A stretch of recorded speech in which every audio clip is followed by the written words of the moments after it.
Great. Okay. So the Zohar on Kitetse. Before we start, I'm just going to say the prayer from the Arizal before learning.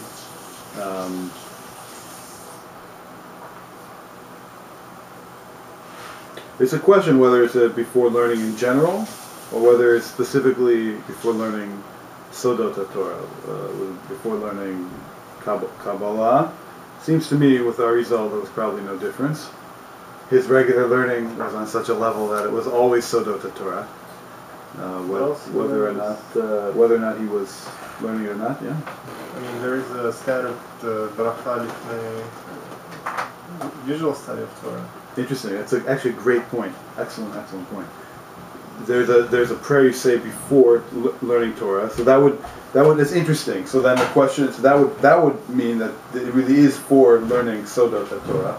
The prayer of the Arizal is in addition to that, assuming that the Arizal had that prayer, which most likely he did.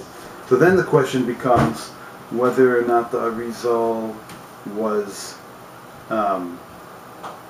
again, like it is interesting. The Sodot Torah Kedosha. So it seems actually that it is specifically for the level of Sod of Torah. He was probably doing like everyone. He was studying regular text, Aramaic, halachot, and used regular bracha for that. And then when he went deeper, probably used this one. It's possible, although perhaps in my thought, which actually connects to this week's Zohar, I'd like to think that one could say either or on either. You know, because it's interesting. We'll see when this week's part. I think you're right. I think from a historical perspective, you make a very valid and good point, which is that this was probably an additional prayer, which is a good clarification. But it seems like either would apply. It just depends on could apply in our kind of in our perspective in our time. Either could apply. No, something else. Okay.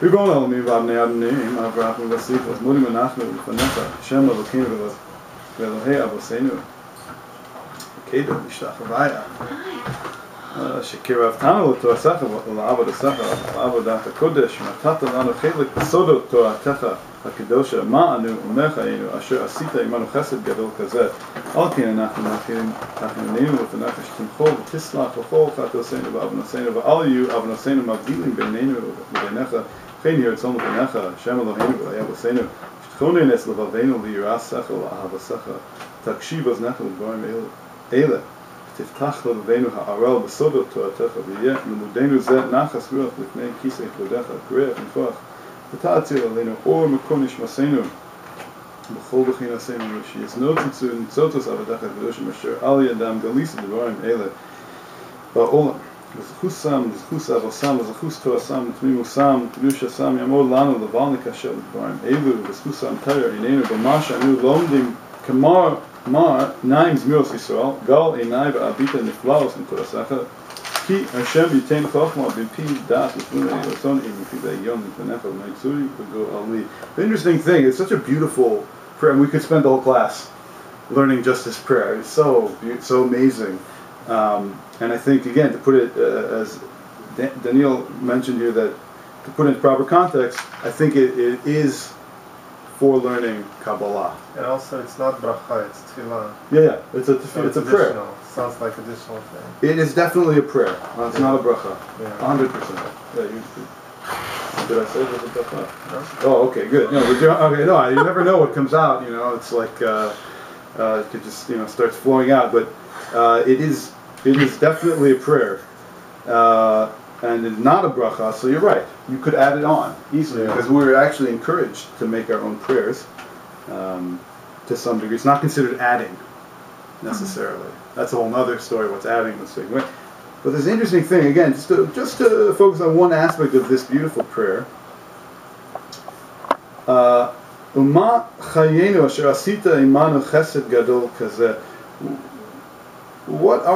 How basically it's a statement of like wonder, kind of humility, and what is our life that you did with us this great chesed, right? That you allow us to learn such depths of learning. It's really, again, the Arizal, and this is a very important point. The Arizal, and it's throughout the entire thing. The Arizal is not advocating that you need to be on a certain spiritual level before you learn Sodot Torah. What he's saying is, and he's giving the example, and if the Arizal is giving the example, Kol Sheken, us, what he's saying is, you have to have humility when you approach the level of Sod. Don't think that you're on the level to learn Sod, and then you can learn Sod. So even the Arizal is saying, for me it's a chesed, that you allow me to learn these beautiful things. And so if the Arizal said it, how much more so us? Right? So that's the approach. Again, the approach is, look, Sodot Torah, our truth is, it's way beyond me. I mean, who am I? And yet again, we talked about last week, that shouldn't keep you from learning those things. It should it should change your approach. The approach is, now I'm approaching it with humility. I know that I'm not Zohar, I'm not on the level to learn it, and yet it's a great chesed God allows me to learn it anyway. Right? Which again applies, it's fine, could also apply to all Torah learning, but specifically Sodot Torah, which are considered of the highest nature. Again, so it's kind of, last week we talked about how we shouldn't let the fact that we've made mistakes, we shouldn't let that stop us from connecting with God. This week we look again at this beautiful prayer, and we learn to the approach that he's saying that we should have when learning something which is clearly higher than we are. The approach isn't, well, therefore I shouldn't learn it. The approach is, therefore I should learn it with great humility and thanks to God. Even though I am who I am, he allows me to learn these beautiful things. And of course, with that in mind, when you learn it, you really see how tremendously beautiful it is. It increases your awareness of how to treat others, right? Which is always at the focus, interesting enough, always at the focus of Sodot Torah, and always at the focus, I think, of the Kabbalah is mitzvah ve'ahavta l'reacha kamocha, the mitzvah of loving your neighbor as you love yourself, which of course is, Rabbi Akiva was a great teacher of Rabbi Shimon Bar Yochai, and he said zeklal gadol b'Torah. And so within this context, when you learn and you start off your learning saying, you're doing such a great chesed with me, even though I'm not on the level to learn this. You allow me to learn anyway. Not only you allow me to learn it, you give me great insights and great presence in the learning. It's so pleasurable.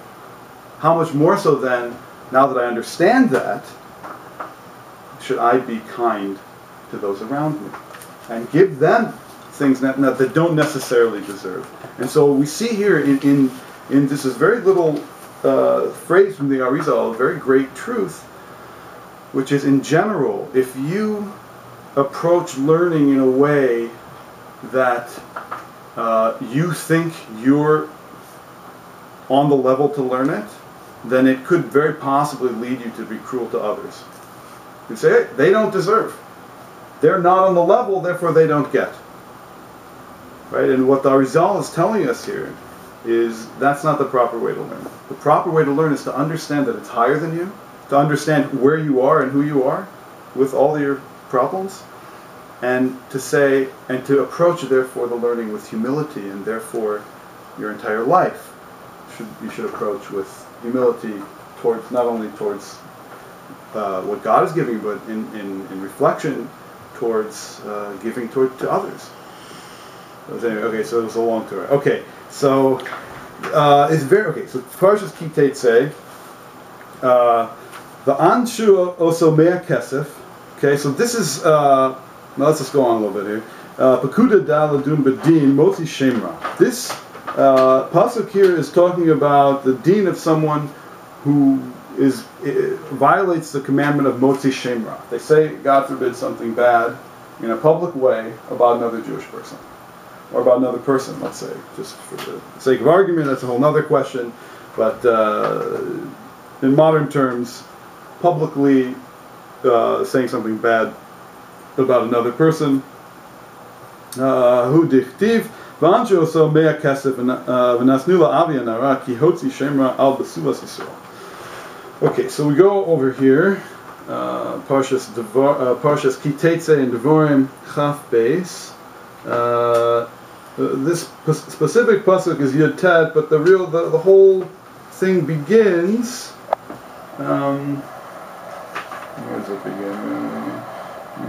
In pasuk Yud Gimel. So it's in chapter 22 in the 13th line, so to speak. Begins this whole issue. There was someone he engaged to a woman. He didn't like her, and so he made up something about her negative. Let's say we'll try to keep it a family program, and he made up something negative about her, and so he's punished. V'anshu oto mea kesef. I'm reading from the Chumash now. V'nasnu la'avi anara ki hotzi shemra. Oh, this is what Yisrael. V'lo tziyeh la'isha lo yichal l'shalcha kol yamav. And this is so they punish him with 100 things of kesef. Okay, this becomes actually very interesting in terms of a midrash about Mordechai, which we'll see later has to do with the whole thing we're talking about, which is fascinating. Mea kesef is actually pretty interesting to the midrash about Mordechai, which is fascinating. Of course, the midrash and this aspect of the Zohar, which is on the parasha, some interesting things, and you'll see that later on they mention Mordechai and Esther. Actually, right away, they mention Mordechai and Esther. So, yeah. The Yisru Oto is brought before that. Lachu ziknei ha'ir ha'hi asa ish v'Yisru Oto. Okay.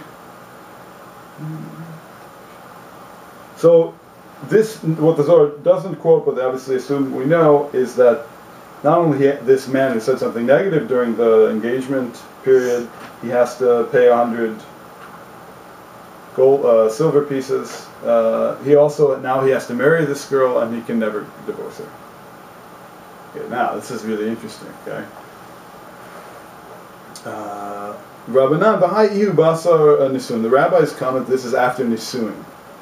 Right, so I think that means assumes kodem kiddushin. The amor la matzas levikta besulim v'lav right lo matzas levikta betulim. I didn't find that. I found that she had been with another man. That's the shame ra that he said about this now. So Zohar now comments something very interesting. He says, "V'lav kol shem ra shakul." Not all motzi shem ra is on the same level. Right? They're not all equal. The Meraglim da fiku shum bish al ara, the Meraglim that they said something negative about Eretz Yisrael is anshu begina. They were also punished. Umitu v'lo zachula, and they all died out and weren't zoche to go into Eretz Yisrael. V'itza karka iba ara kama ukme Esther karka olmata. We'll get to that in a second. So, contrary to this person who is now, he has to stay with her for the rest of his life. As far as right, he said something negative about her that wasn't true, and so he has to stay with in a public way. He has to stay with the rest of his life. So he's zochet to be with her. The people, the Dor Midbar who said on Eretz Yisrael the negative things they said they were not zochet to be with her. Mm-hmm. That's an interesting contrast. It's a very interesting contrast. The Zohar is pointing out. Then we'll see. This plays into a concept that it mentions that in order for when a person's experience in the world obviously is very important, and this follows on a theme. It's always going through. It's almost as if the Zohar is trying to give over to us the perspective of our soul as it's going through this world. We usually have like a little bit. We have maybe, I don't know, I'll speak for myself, maybe like 50% body, I don't know, 20-30% mind, and then 20% soul. I don't know, like our perspective. It's kind of like, every once in a while we have this moment, we see clearly, and we have a little bit perspective of the soul, and then we're like, well, that was hard. And then we come back, it was like a lot for our minds. Then we come back maybe into our mind, and then we're back into our body.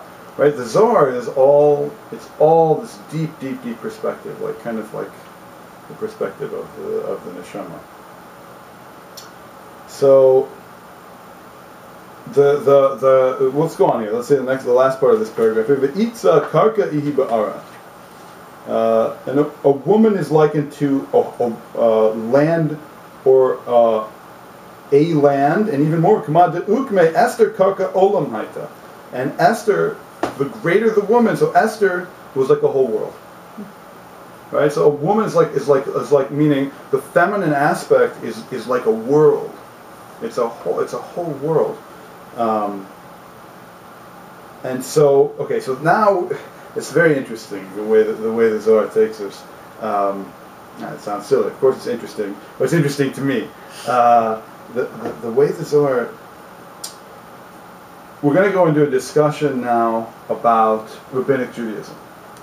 What is the place? What is the role of Rabbinic Judaism? What is going on? We have a lot of Rabbinic Judaism.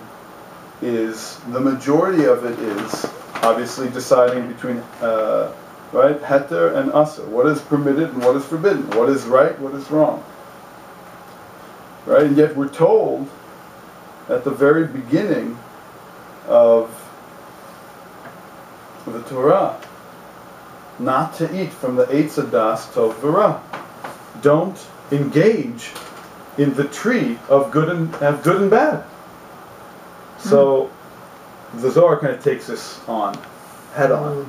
Okay, what's going on there, and what are the dangers in doing that? What's the dangers in us constantly focusing on right and wrong? I think it's interesting. It really dovetails very nicely from what we talked about last week in terms of judging, how we judge, and learning to judge positively. This is in a way, very similar thing, but from a different tack. Learning, and yet at the same time, within the learning of heter v'aser, of right and wrong, and this and that, and then the Torah goes, the Torah Shabbal Peh goes through everything that happens in life, and in more so, in great detail, what's right, what's wrong, going through all these physical things, right? So we'll see the concept is, and again, this also has to do with our experience in the world. The concept is we need to learn how to experience the physical and to find within it the spiritual.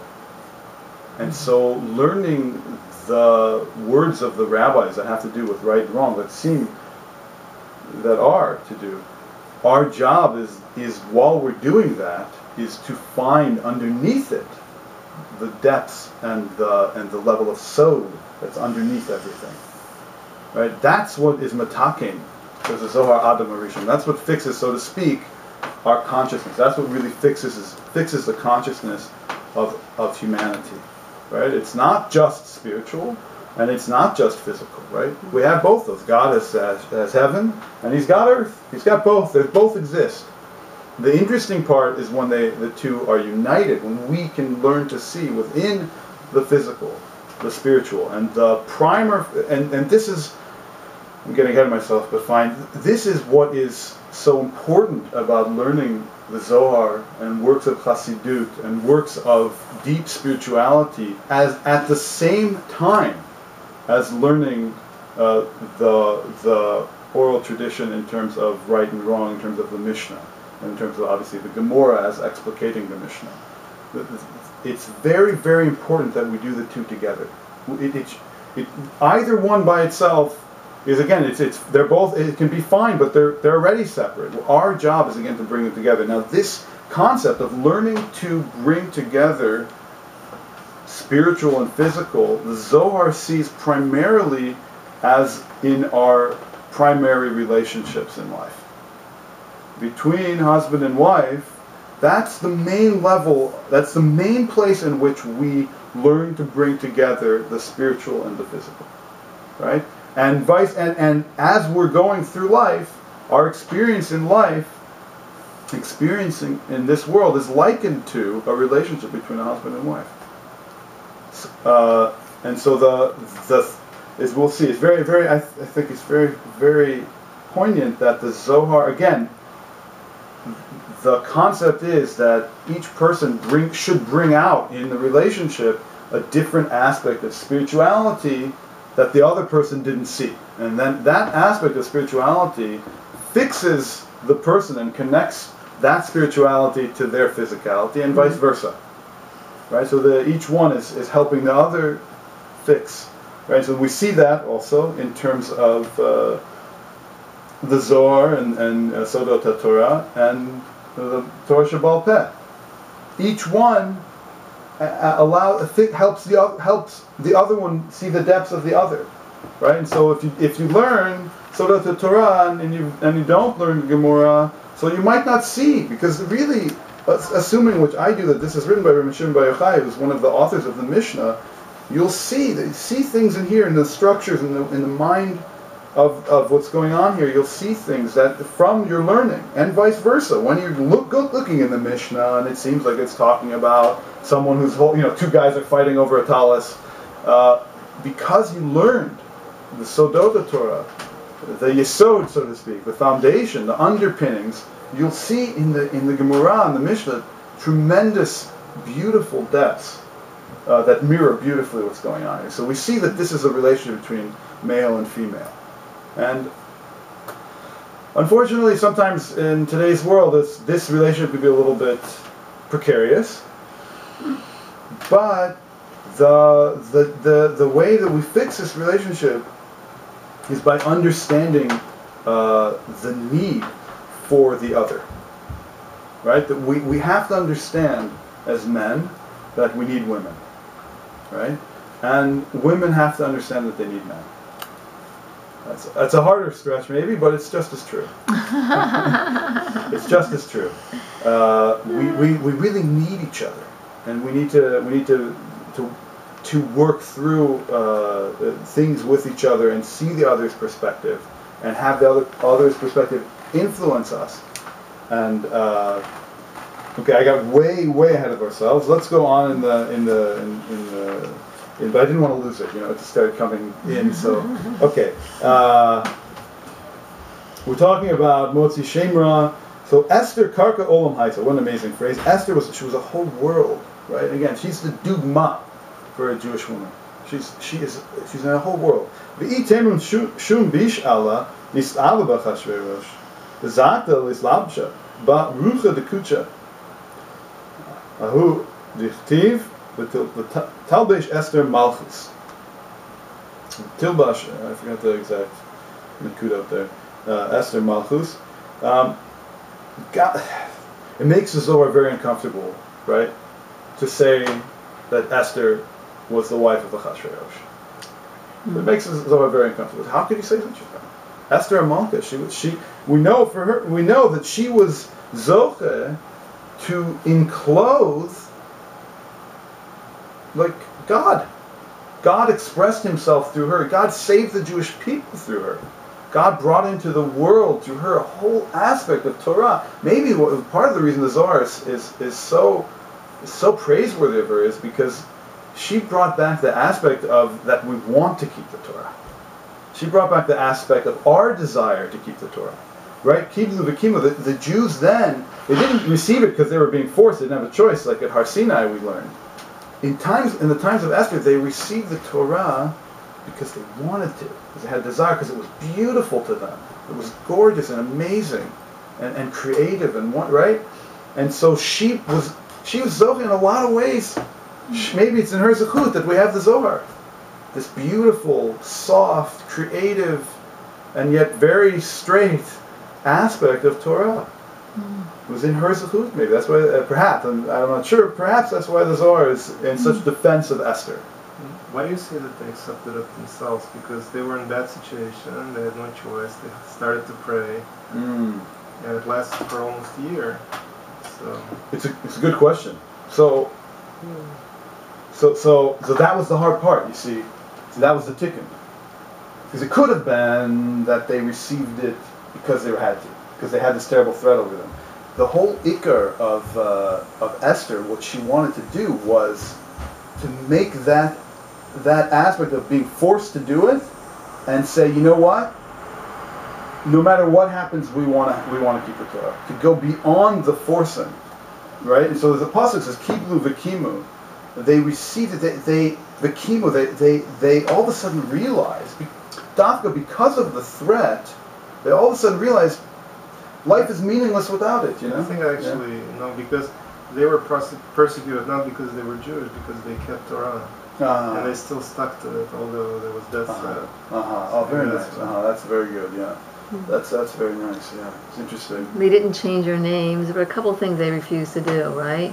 Yeah. I think changing the names was one of them. I forget what the other things were. I mean, Haman's accusation was that Lo Shomrim Datot HaMelech, they don't observe the laws of the king, and they still stuck to their laws, despite the threat. And this lasted for almost a year. And during that year, they didn't change the laws.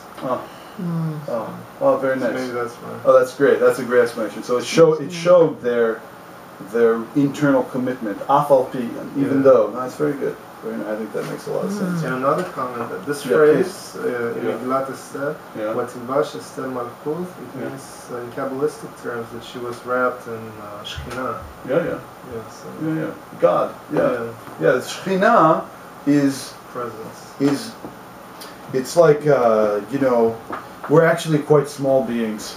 I always say, like, it's sometimes difficult. I forget which shoe to put on or whatever, and then all of a sudden I'm going to shul and I'm talking to God. It seems very so we're very small, and yet the aspect of God we can somehow grasp is the Shekhinah. It's kind of but it also has a reference. You're absolutely right. It has a reference to the feminine aspect of God, which is like Shabbos, Shabbat HaMalkah. Right? The aspect of God which is feminine. Right? Again, God is neither masculine nor feminine, which I would hate to disappoint anyone who's only read the translation. God is not a he, God is not a she, God is God. But we as human beings, we gravitate towards and focus on and can receive in different times in our life, since we're at least somewhat limited by time and space, while we're in a body anyway.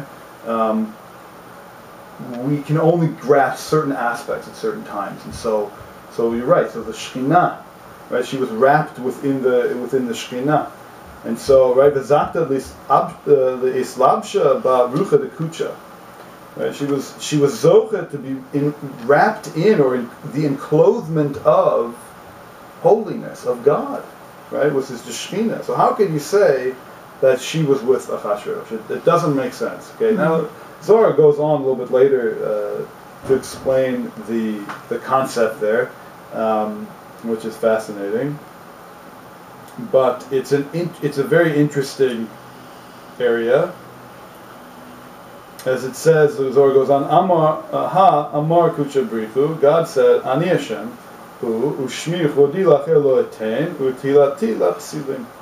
God says, He says, I am God, and this is my name, and my kavod I won't give to another. And my praise to those who aren't, let's say, worthy, or those who are made puzzle. I'm not quite sure the best translation. But the bottom line is, meaning she couldn't have done both, according to the Zohar. She could not have been with Achashverosh and had the presence of God, so to speak, within her, and been this great savior. But it's interesting if you think about Sarah and who else was it? Was it Rachel, who were kidnapped temporarily by kings and almost were violated by them, but then were saved by, like, one developed like a venereal disease or something. They were saved by the skin of their teeth from having to be in that relationship. But it doesn't sound like the Megillah is telling us that Esther was able to escape from carnal relationships with Achashverosh in that same sort of matriarchal way that I'm aware of. Well, it's interesting. So the Zohar says that Mordechai knew about different names of God, and according to the Zohar, it seems that to follow the opinion that Mordechai and Esther were married. It wasn't that they weren't. It wasn't. He didn't raise her. It wasn't her uncle.